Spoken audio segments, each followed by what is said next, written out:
Okay, so we've got two mathematically similar milk cartons, right? And we've got to circle these statements below whether they're true or false. The ratio of the lengths of the cartons is the same as the ratio of the heights of the cartons.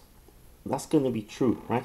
If they are similar, okay, then all corresponding sides have the same sort of ratio, okay? They have the same scale factor, right? Because one's an enlargement of the other. So it doesn't matter whether it's a height or a length, right? Or the depth of it.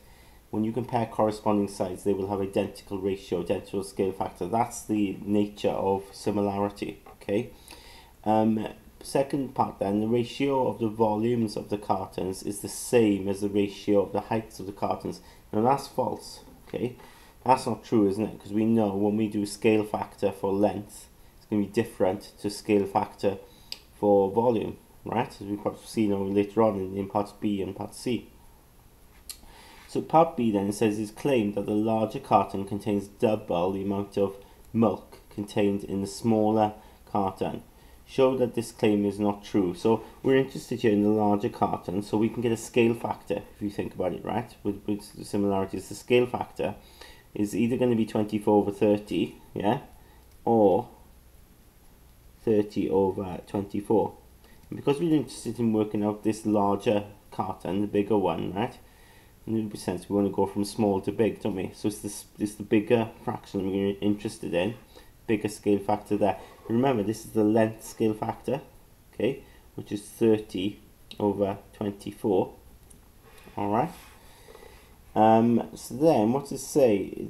It's claimed that the larger contains double the amount of milk contained in the smaller carton. So when it's talking about the amount of milk, then it's talking about the capacity, how much milk you can put in here, right? So we're talking about volume. So if this is the length scale factor, which is 30 over 24. Of course, to get the volume scale factor, we need to cube it, don't we? Yeah, because you square it to get the area scale factor. We cube it to get the volume scale factor. Let's just do that with my calculator.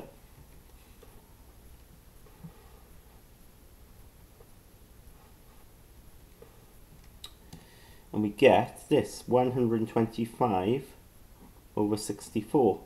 Now as a decimal, what would that be? 1.953125. Okay, so it's false, isn't it? Okay, it's not true. It's almost double, we can say that. Okay, it's almost double. But not quite, it's 1.95, right? It doesn't contain double. Okay, so it's not true.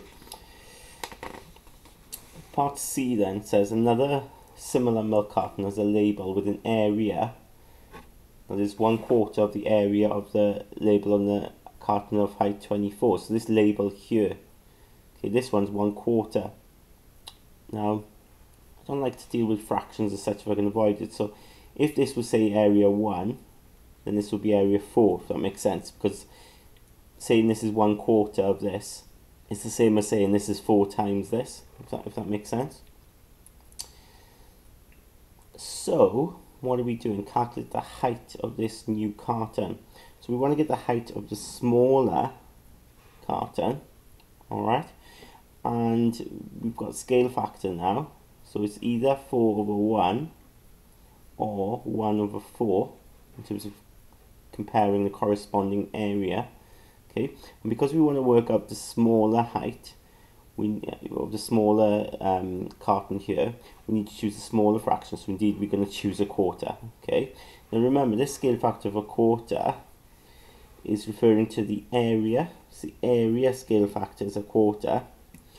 We want then to get this length, don't we, the height. So to get the length from an area scale factor, you've got to square root the area scale factor. So square root of 1/4. Which of course is a half, because you square root the top and the bottom, you get a half.